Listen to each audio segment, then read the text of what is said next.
Welcome along to the Record Club, brought to you by Record Store Day, the official chart and National Album Day, and proudly in association with Bowers and Wilkins. My name is Jess Izzat. Thank you for joining us. We are very excited to say that our guest this evening is Charlie Steen from Shame to talk all about the band's brand new album, Drunk Tank Pink. If you're new to the Record Club, we're going to be spending the next half an hour talking to Charlie all about the brand new record, and we'll be putting your questions about the album forward for him to answer. So, if there is anything you would like to record, whether it's about a certain song, the artwork, a particular lyric that you've enjoyed, drop us a question in the comments section below, and I'll be asking a selection of them in the second half of our chat. On top of that, one lucky person who sends in a question today will be randomly selected to win a pair of Bowers and Wilkins PX5 on-ear wireless headphones. Such a wicked prize, honestly. It will make your January like tip-top. If you haven't already picked up your own copy of the record for your local record store, we thoroughly recommend you do that once our chat with Charlie is over. But I want to get straight into it now with this week's Record Club and say a big hello to Charlie Steen, the frontman of Shame. Charlie, how are we doing? Hello there. I'm very good. Thank you very much for having me on the show. No, thank you. And I've got to say thanks for wandering around your house to try and find optimal levels of signal. Yeah, I know. Well, we were just saying that I'm stood next to my Wi-Fi router at the moment, and I've managed to do this thing with my camera. As I said, I'm not very good with technology. I've done this cool little effect, but so yeah, it's fine. It's fine. There are worse hurdles in life.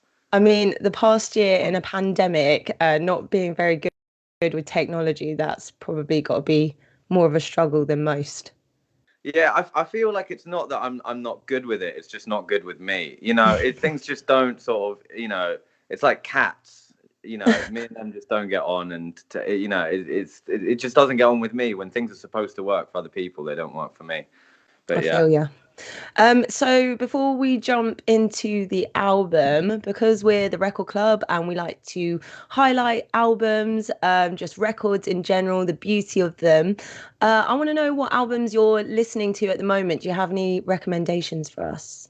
Well, yeah, actually recently, I just got back out my record player, which I guess is some. So while we're here, I've been listening to Jason from Seaford Mod sent me out. It's fucking blurred, so you can't even see it. They'll have to buy a copy. It's like censored. But yeah, copyright issues. Jason from Sleaford Mod sent me a thing of their new record, Spare Ribs. I've got Angel Olsen's All Mirrors. I've got Mitski's Bury Me at Makeout Creek. Tom Waits' Asylum Years. Billie Holiday, Ian Jory, Django Reinhardt. So I've got a lot of things I'm listening to at the moment. I was going to say loads, which brings me to my next one, which could be you. Who has the most impressive record collection that you know? That I know?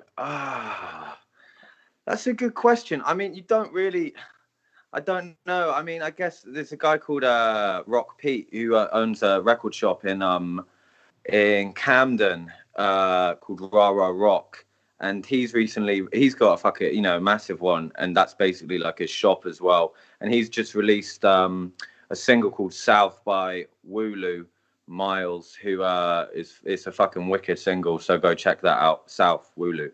But yeah, he's probably got one of the biggest. Sick. And also each week we are now getting a question from an amazing independent record store across the UK.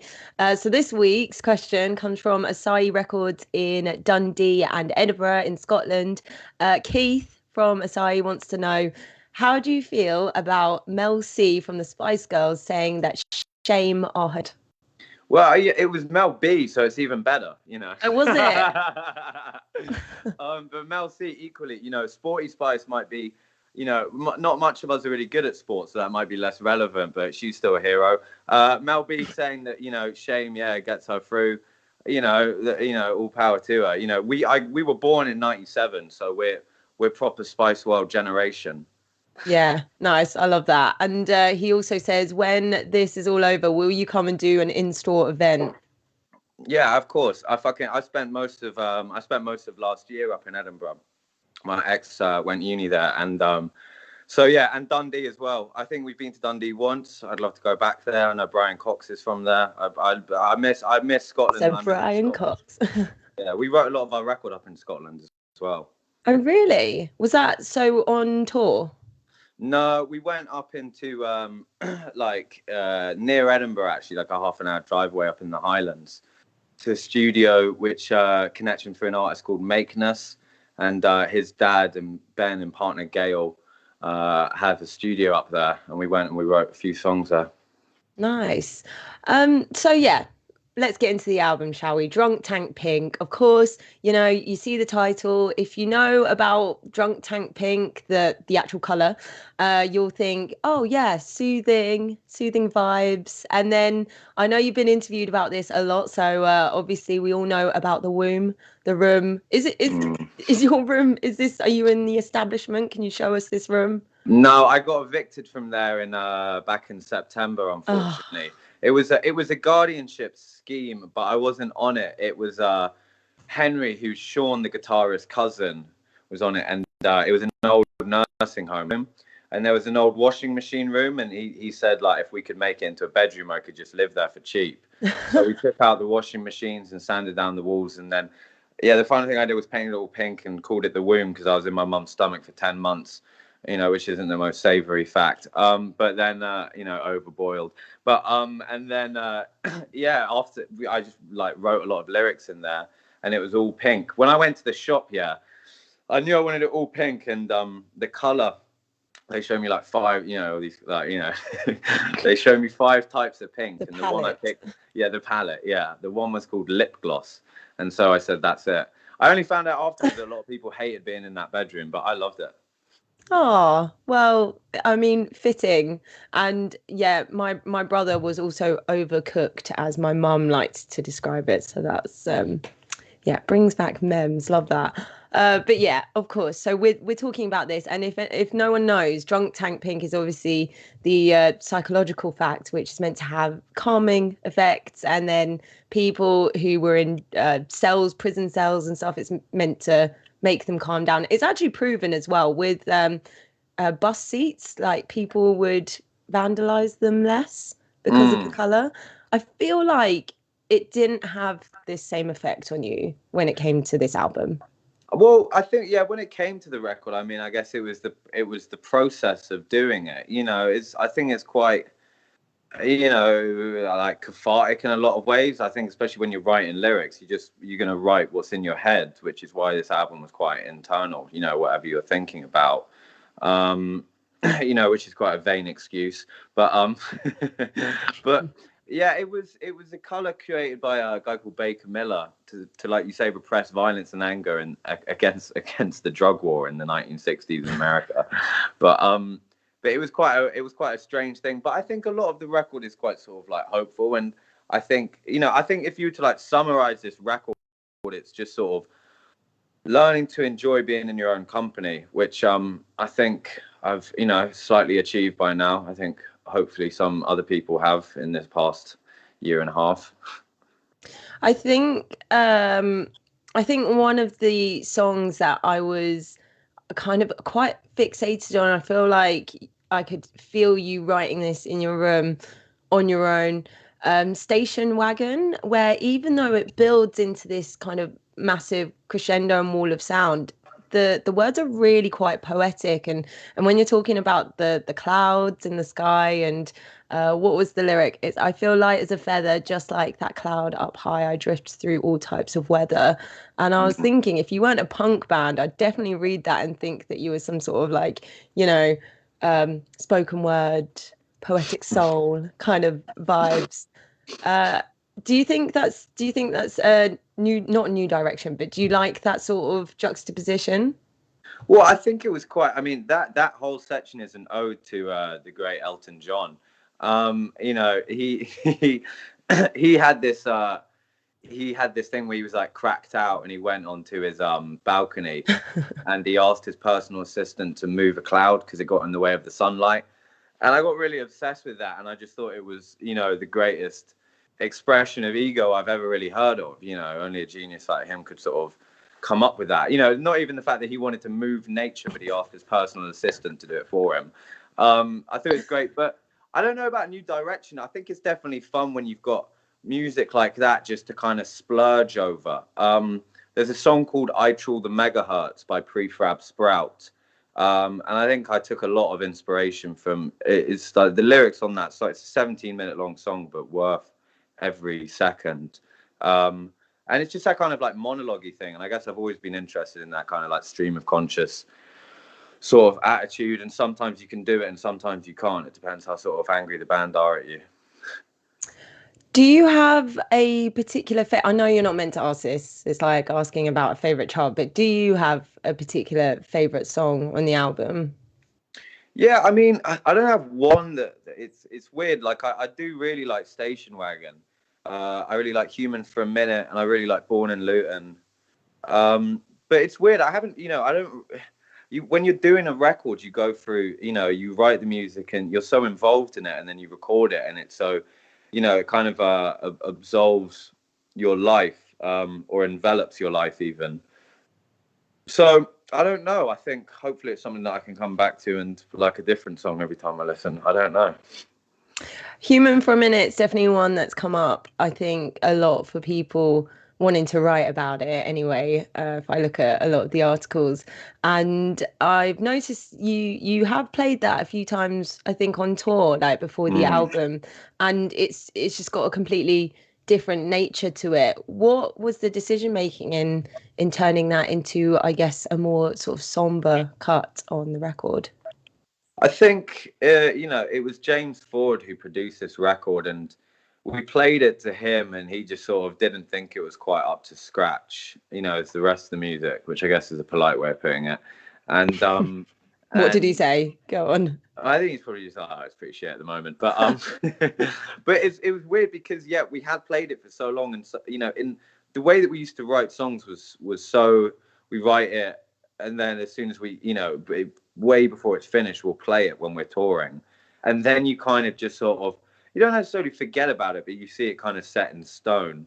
And so, you know, he sort of introduced that fresh eyes to it, and then Josh came up with a new bass line immediately, and we just slowed it down and gave it more space. And I know that's Josh, our bassist's favorite song on the record, and it just sort of, it just made more sense, like, you know, all the lyrics and stuff. I kind of thought of it in sort of more of a vibe of like Nightclubbing by Iggy Pop and David Bowie. Obviously not, you know, not that level, but you know, their Grace Jones cover.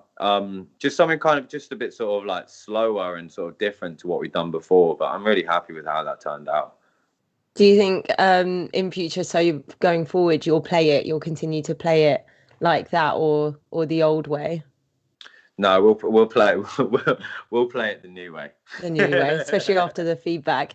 And you mentioned, of course, producing. So obviously, when it comes to a raucous sort of guitar-led indie punk band, I think it's really important that you get the right producer. How did it come about, you meeting James Ford? Well, he came to our show at Kentish Town Forum in London, and then he got in touch with our management and our record label. And I didn't really, you know, we didn't really know much about producers, but everyone was really excited about him. Oh, for fuck's sake. And we need to get you one of those like phone holders. I used to sellotape mine to a wall, just giving out my tricks, everybody. So everyone was really excited about him, and then we met up with him, and you know, he'd worked with Gorillaz and Arctic Monkeys and Florence and the Machine and loads of people, and he was just sort of sound. And we went with him to Conch Studios, which is owned by the Kinks, which is fucking, you know, being from South London, a million miles away. I felt sort of like, you know, in Harry Potter when they go into like, you know, platform 9 3/4 or whatever. Yeah, that one. Yeah, I felt like I kind of needed to get, you know, you walk through there to get to that side of North London. And we did a demo of Water in the Well with him, and we just really got on. And he was the person who had the connection to La Frette Studios in Paris, which is where we recorded it. And we went there, and it was just sort of like this sort of, you know, like mansion on the outskirts of Paris with lots of like cheese and wine. So it wasn't a great prophecy of how 2020 was going to continue, but it was a fucking wicked way to to spend the year before the crisis. Is there a sort of different vibe, especially when you go? So, like you mentioned, you've gone from South London to this amazing sort of cheese and wine scenario with obviously quite a wicked studio. Is there like any getting used to a different studio like that, or is everything just like, amazing? I think everything was just it was like a dream. I don't know how sort of cheesy that sounds and how overused that expression is, but it was true. I mean, I think when like most things, you just sort of when you have a sort of appreciation for anything, you just try and take advantage of it. We definitely didn't sort of waste any time. We were like right in the baths and then downstairs having dinner. But but then we did a lot of work as well. The great Is it thing those about giant baths, like the really massive one? they weren't. It was French, so it wasn't so sort of American impressive. It was just sort of like beautiful and sort of everything was slim. Okay, yeah, I But feel you. The opposite, nice and slender, yeah. Not everything was slender. delicate. They're little bath. But everything just looked there like it was sort of like sort of ancient in the best way, and it was run by a guy called Olivier, who is a sort of like gilf, and Elizabeth, who did the cooking, and she was fucking amazing, and Anthony did. It was all just wicked.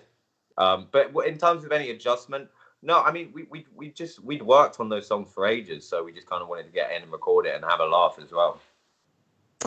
Just a quick reminder, if anyone is wanting to ask Charlie any questions about the album, make sure to get them down below in the comments section and we'll be asking them relatively soon. I want to know if actually there was a surprising fan favourite when it came to the album being released. Was there a surprising one? Sorry. Yeah, like was there one that you were like, oh, I didn't know that they would love that one or be obsessed with that one? I think, like we said before, like Human for a minute, because we've been playing it for a while in a different rendition. We weren't sure how people were gonna take to it, but everyone really liked it. There's also a song called 6-1, which people sort of really engaged with, and then Born in Luton, for how sort of I don't know, like weird, I guess that song is. Like that's had a really like amazing reaction so far. That's got a lot of attention. I guess it just you don't know what anybody's gonna think when you release a record. So, and it's people sort of listening through your record and not just the one song alone is kind of enough of a compliment in itself. So I've been told I've only got one more question before we head to people's questions coming in. So I, at the time, I was watching Shame Station. Very impressed. I like that there wasn't even an intro, just didn't need it. And there was a great question on there, so I'm gonna be a lazy journalist and steal it.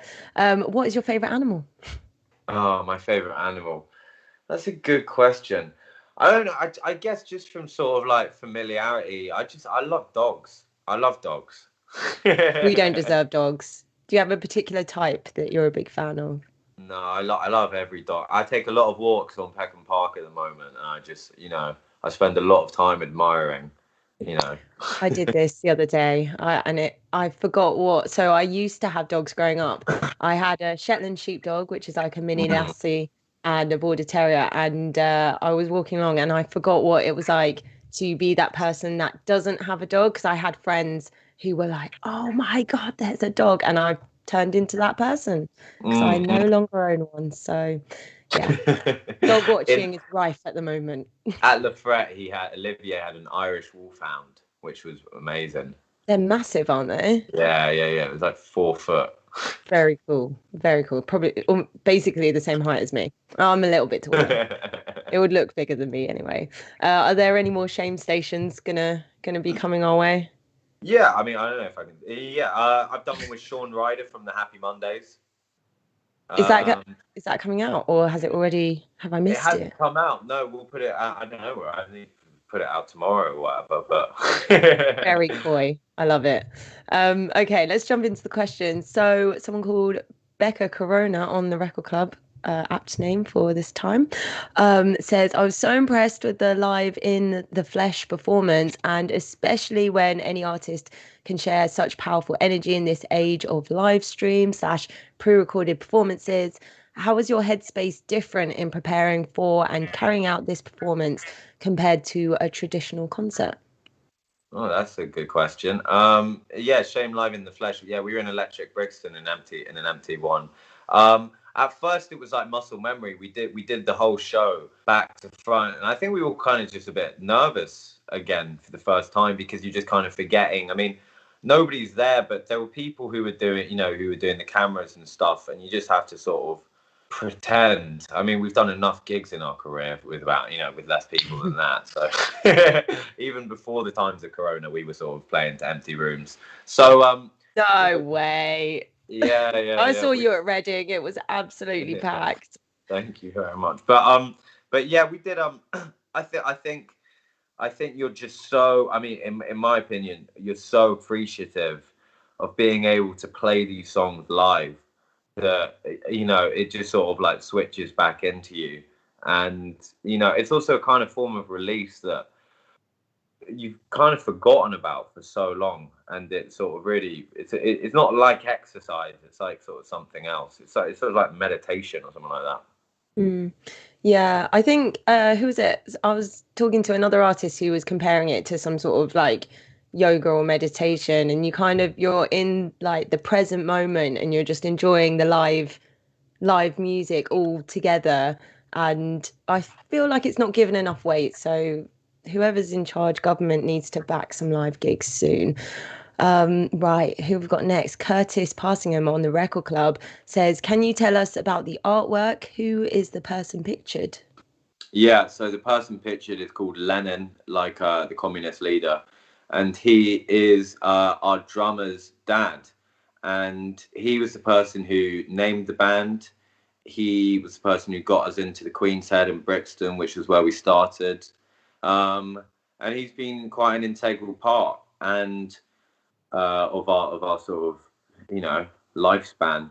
And when we were doing our music video for Alphabet, which was directed by the great Tegan Williams, she asked us to invite some friends and some family down to take photos of them. And Lennon turned up and she took the photos. And, to me, it looked like there's a photographer called Don McCullen, and it just looks like something out of that. And I think as soon as we saw it, it was like, we just knew that was going to be the album cover. And I think he's very pleased with that. What a face. Yeah, that's awesome. Who's the photographer again? Tegan Williams. Tegan Williams. Yeah. That's nice. Who have we got next? Rach from Rach Cornwall on the Record Club says, hi Charlie, it was great watching you during the March lockdown when you were living near Glastonbury Festival and your short appearance in front of the Pyramid stage. Are you all hoping to play there in the future? Yeah, I mean, it was quite, that was the second time we got told off from Glastonbury. They sent a message, which was which is very right for them to do, deleting the delusions of grandeur, which is something I'm sure they haven't had, are probably familiar with doing before. I mean, to us, the first time we played Glastonbury, we broke in. We were 18. And we just started the band, and we'd never been before. So we walked. It was 7 miles we had to walk. It took us 16 hours from start to finish. And we played in, and we broke in, and we played Strummerville stage. And so when we did get invited back by Billy Bragg, I mean, enough of a privilege that was, and sort of compliment, to actually playing and driving in is a far greater experience. And I mean, it's just sort of, it's I mean, I think it's such a cliche thing to sort of be like, it's the best thing in the world, but there is sort of a reason for that. And yeah, I kind of, every time Glastonbury's on, I want to play if they'll have us. Oh yes, fingers crossed. Hopefully next year it will be just fully fledged. Cannot wait. Dan Moran on the Record Club's page says, hey Charlie, the new album's incredible. Snow Day is an instant favourite of mine. What songs are you looking forward to playing live? Yeah, Snow Day's one that when we did that for the Live in the Flesh session Molten Jets thing that went out to anyone who bought the record. That was a really great one to play live. And it's kind of a really good one because we had Mateness and Kai from Folly Group doing percussion and synth with us on that. So it's one that you can sort of change the dynamic of depending on who you bring in, or when we just play it as us together, it has its own sort of sound. So yeah, Snow Day is one I'm definitely looking forward to playing live. And then like 6-1 and Harsh Degrees and stuff are just sort of really fun as well. But yeah. I'm hoping that everyone didn't miss a trick and played Snow Day on Sunday, because it's just like obviously the whole country going mad for it. Apart from Kent, I hear that Kent had no snow, which is ridiculous. I mean, London did, and so surely everyone did. Adam McNally from the Record Club says, well, Charlie, if you had to swap places with one of the other lads in the band, who would it be? That is a wild question. I don't know, because I can't play an instrument, so that would probably change the dynamic of the band quite quickly. Maybe, I don't know, maybe I'd swap with like Sean. Sean's a guitarist. He's been my best mate since we were 8. So we could have a go. I could sort of we could go back into sort of 3-chord songs. But yeah, maybe Sean could be the singer. So wait, no, have you ever tried an instrument, or is it just that you don't play it in a band? I can play my bit of a way through a guitar, but when the difference is, it's just sort of like when you're sitting in a room of musicians, whatever you do isn't going to cut the slack. There's only so much encouragement people will give you after knowing you for sort of 15 years of your life. James Ford might be like, no, let's sort this out. I did do on a song called Great Dog. I did a guitar solo at the end, but it was at like 3 or 4 in the morning. And I sort of had some fun. I used to sort of wander in there after I'd sort of been drinking for several hours, and like, I don't know, hit a snare drum, and then they'd all smile, and then I'd just leave. So I don't know what did end up getting used, but yeah. Oh, okay. Brian says on the Record Club, Brian O'Hanlon says, how does a track typically come together for you guys? P.S. Congrats on an unbelievable album. Smashed it. Thank you very much. How does it come together? With time and arguments and and self-loathing. How does it come together? I mean, sometimes it comes together really quickly, and then sometimes together it takes a while. I mean, it's our entire period of writing has been quite fragmented, because going from sort of writing above a pub when we started to then going on tour and trying to write in that environment, which we found really difficult because you're quite tired all the time. And then, coming back, and now we started doing in demos. So we kind of still try everything. We kind of lost our bass at the age of like 18 or 19 when Tickner, the landlord of the Queen's Head, left. So, from now on, we just try and write wherever we can, whenever we can, and just work on ideas as much as we can. Oh, so you lost that bass, and then also the womb as well, I guess. Yeah. There's been a lot of places, but yeah, after the Queen said, we went to Dropout Studios in Camberwell with Jason and Candy, and they left as well. They might be living in Kent, I think. But yeah, so a lot of places are gone, but there's still good studios. Shout out to the Room Studios in Hither Green and Lomond Rooms in Camberwell. Nice one. Yeah, good tips. So I know lots of people have probably asked you, talking about live music, like, oh, as someone who thrives on the live scene, you must miss it so much. Yes, I mean, we all do. So I kind of want to turn it on its head a little bit. Where do you think you would be now with it all if we hadn't had the pandemic for the past year? And do you think there've been any benefits from a timeout at all? I mean, I think there are cons and pros, as there are to almost every situation. I think the appreciation we're going to have when we do play live shows are going to be is going to be profound. It's going to be like doing something for the first time again, and the same goes to going to gigs. But where would we have been if there hadn't been a pandemic? I don't know. Maybe I don't know. Maybe I wouldn't be sat on my kitchen floor. You know, I don't know. We'd probably just be playing. We'd probably just be in a city playing a show right now. Or maybe in Um, some lovely French bath. Maybe in a French bath. Maybe in a horrible hostel in Germany. You know, the possibilities are endless. The French bath always seems unlikely until you're there.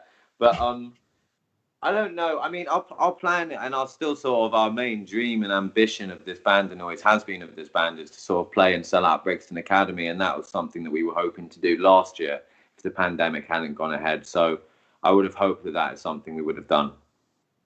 And to steal one more question from Shame Station, if we are to ping back after lockdown finishes, what will be the first thing that you'd like to do? I'm just gonna I'm just gonna go to the pub and sort of remain there, you know, for a few days. It's so sort of, you know, me and my mate, we went on a social distance walk the other day, and we would just chat. Do you know what I mean? It's such a tested and proven theory, that sort of the public house. You know, just for anything. You know, if you want to go on a date, if you want to, you know, have a business meeting, if you want to sort of just, I don't know, have a drink, it all works out. So that's what I'm looking forward to. Yeah, sure, for sure. Hopefully a pub that's got like some sort of live stage in it as well. Yeah. Charlie, thank you so much for joining us. That is all we have time for today. If you haven't already got yourself a copy of Drunk Tank Pink, we absolutely recommend it. Order it from your local record shop.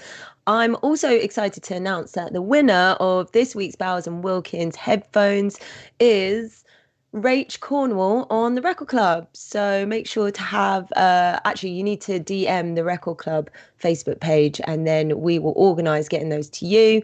They sound really good, and you can listen to the new album in it, and it will sound like HD Vision. Thank you so much for joining us and sending in your questions. Thank you, Charlie from Shame, for joining us as well. Next week, we will have, 2 weeks' time, we'll have our special guest on the Record Club, and we will announce it on the Record Club's socials very, very soon. So make sure you're following us. Plus, all our previous episodes are available to watch back on the YouTube channel as well. We'll see you on February the 10th.